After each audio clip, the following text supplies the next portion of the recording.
tell the story and answer all your questions, hopefully in that one story. Right, where to start? I had to stop running for a minute. I just seen a notification flash up on my phone. 1,000 subscribers! Woohoo!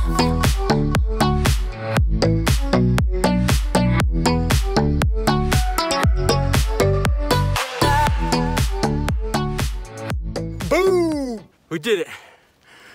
Yeah. Okay. It's 1,000 subscribers. Is it worth having a song and dance about?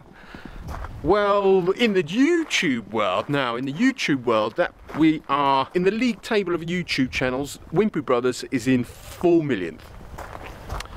Yeah, not even in the top million. But the best thing about being at the bottom of a league table is the climb upwards. Oh look, check it out. Cheeky parts arrived for the old GT. Can you guess what it is? So yeah, a lot of work to do, but good work. Good work. A lot of videos to make. But let's face it, what it means to YouTube and what it means to me now, that's two very different things. And I hope in this video, not only to answer all your questions, but also sort of give you an insight as to quite what 1,000 subscribers means to me. So we have got a lot to get through, and yeah, bear with me because I am very tired, because since getting to 1,000 subs, as you could probably tell at the start of this video, we got the channel quickly signed up to the YouTube partnership AdSense, and yeah, since signing up, that's just been like, I've just been, popping bottles in the club, mate, like 50. I just can't keep up with the revenue, just the revenue that's coming in. It's just like, yeah!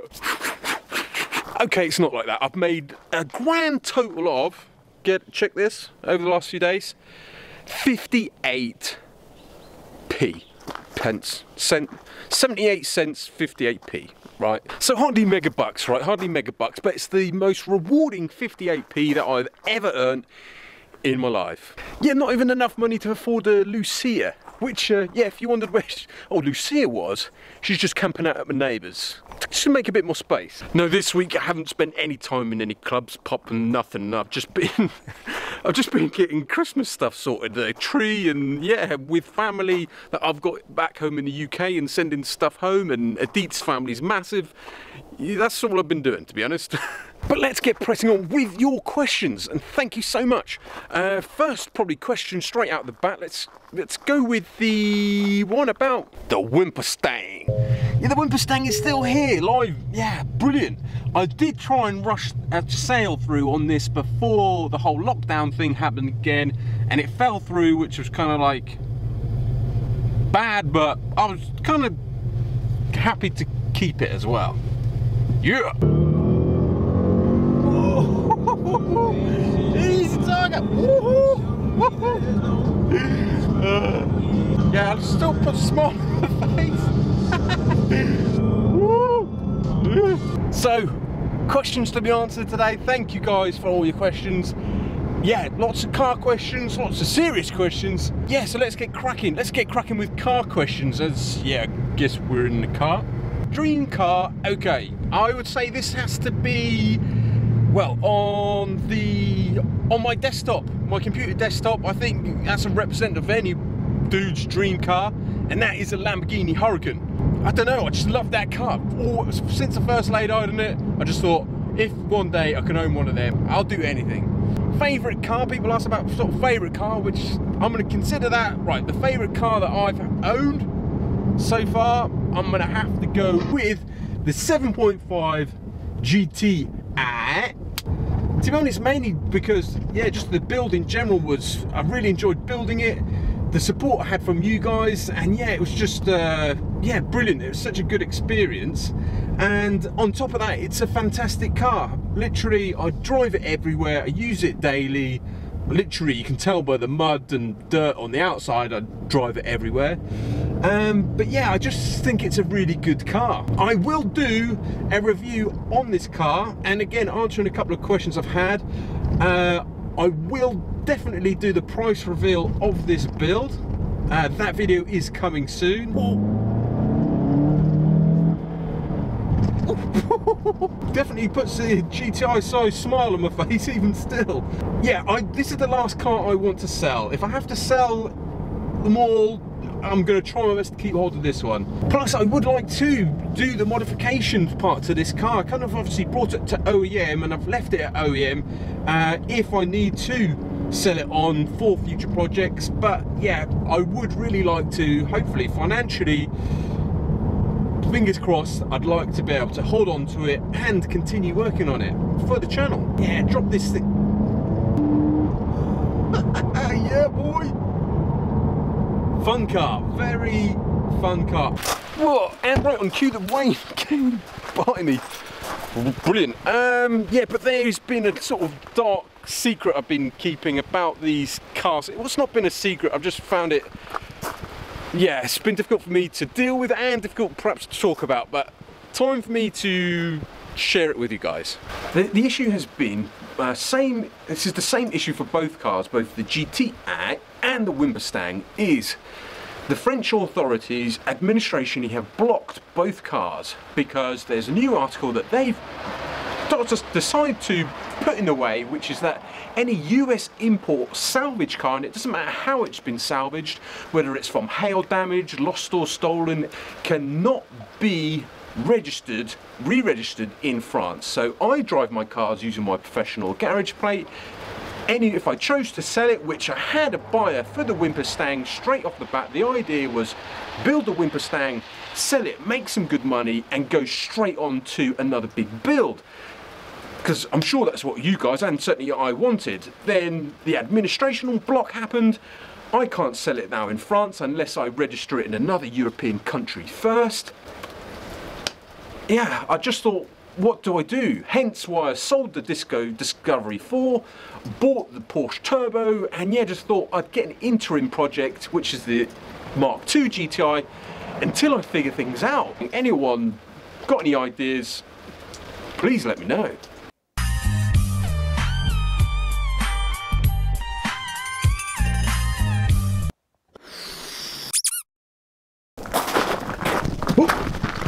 Should have definitely put that away.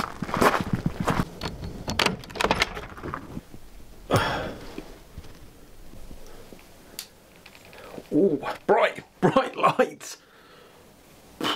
Okay, I start with this first. Okay, it's December. It's game. My mum's kitted me out with loads of these, and it's cold. Okay, and JJ loves them, so it's happening. Plenty more of these to come. To be honest, I'm hoping just to be able to have a little moment, which I've never done on this channel, which is to sit down and just explain. Tell the story and answer all your questions, hopefully in that one story. Right, where to start?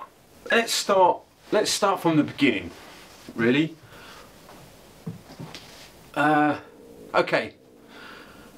I'm 30 years old, I'm living in the UK, and I have this, I'm struggling with life, if I'm honest. I'm struggling even though I shouldn't be, probably is the best way to describe it. Yeah, I find myself sitting on the edge of my bed every Monday morning, feeling anxious, fear of the week, and just generally not enjoying life. And I should have been enjoying it. I had a great job.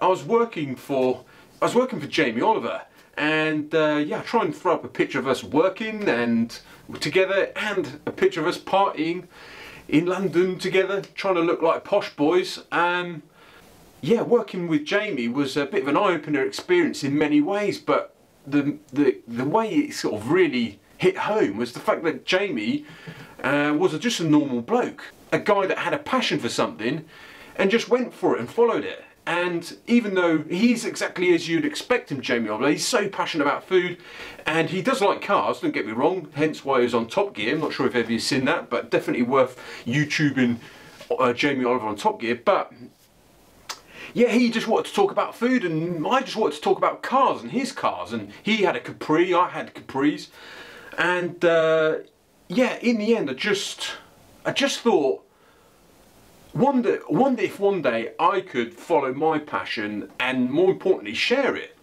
as he's been lucky to do so.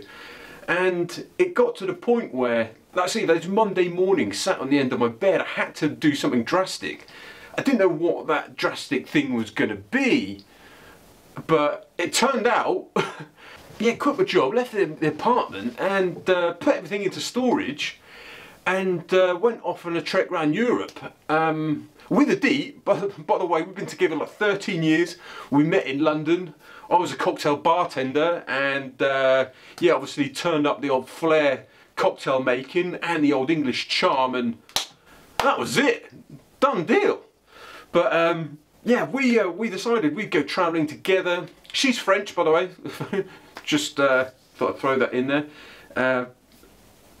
We go travelling about 6 months, doing a road trip, doing it like full on, like from country to country, eating well, drinking good. Yeah, drank good as well.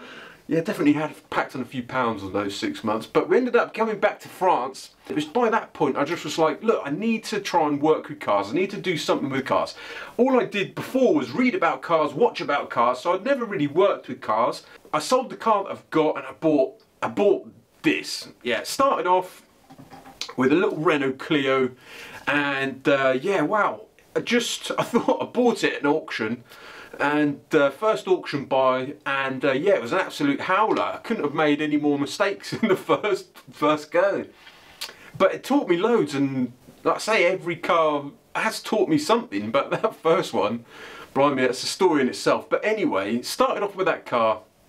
I just started doing that, and they were selling. People were buying cars of us. Then we decided, once I had enough to buy a few cars, actually got our own little apartment here in Bourgogne, just up probably about 10 kilometres up the road in the city centre. But in the basement there was a garage, and it was the only apartment that had a basement garage with electricity, believe it or not. Yeah, I just started working on cars, and people ask me, like I say, you want to do your questions again? How did I learn about cars? Watching YouTube videos and Googling the problems and making loads of mistakes. You see me do it all the time here on Wimpy Brothers, having a go. What's the worst that can happen? Messing up and learning something new, and I just have done that ever since. And in that little garage, yeah, probably went from having, I think, like 3 cars, and then because we were in a complex that had lots of old people in, I was like asking them if they'd rent me their little garage space as well. So I went in this little studio apartment having about 5 cars there. Got to the point where it's like, right, well, what do we do? What's the next step? Oh, and the other thing that I have probably failed to mention, which I forgot to mention, I'm not really talking about this much at all.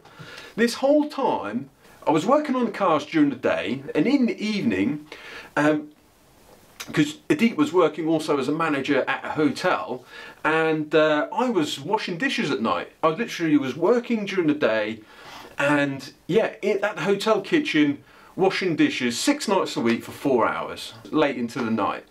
And yeah, 3.5 years of doing that, from working with Jamie Oliver to kind of washing dishes at night. And that was a humbling experience in itself, but for me, working in the kitchens, again here in France, starting from the beginning again, I suppose, I was able to learn language, have a relationship with people, and yeah, it was just a crazy experience.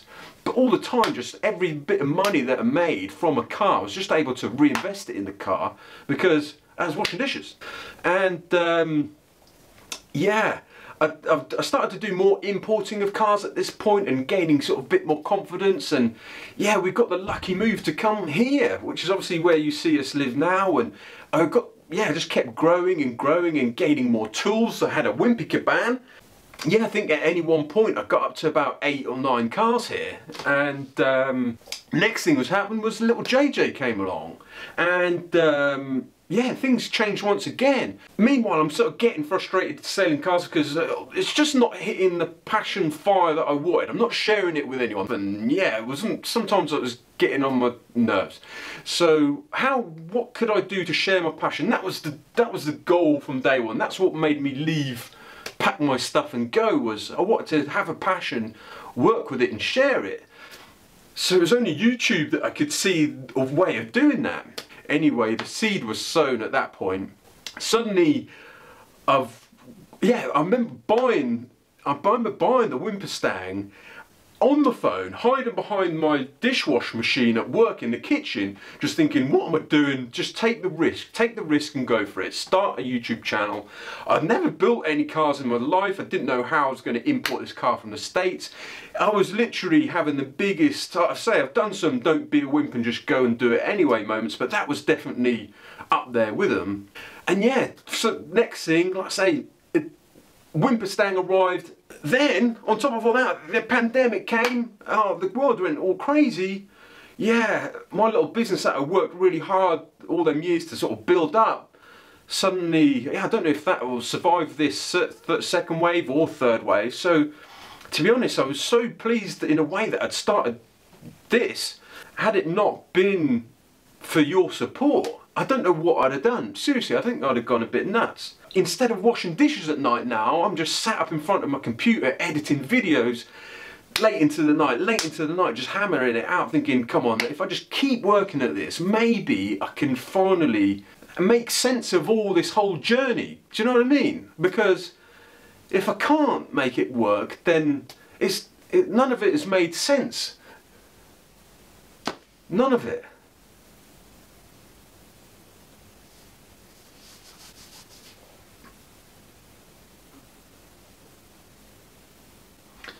So yeah, I've tried to cover a lot of things there, and I probably have missed a lot of things, but to say it's been hard, the stories I could tell at end about how hard it's been, and like I say, I've not really talked about it before, until now, really. You know, 2020's not been a great year, but for me to finish this year with 1,000 subscribers, as meaningless as it might be in the YouTube world, it's meant the world to me.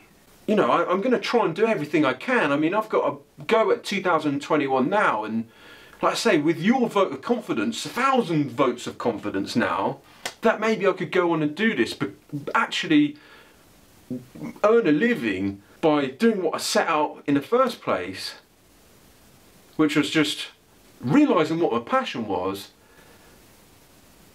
and being able to share it with you guys.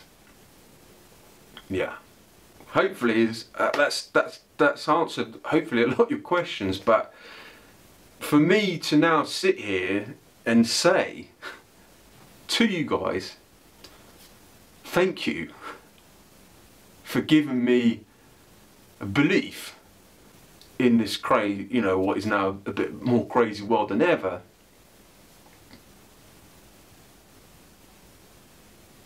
Thank you. Thank you.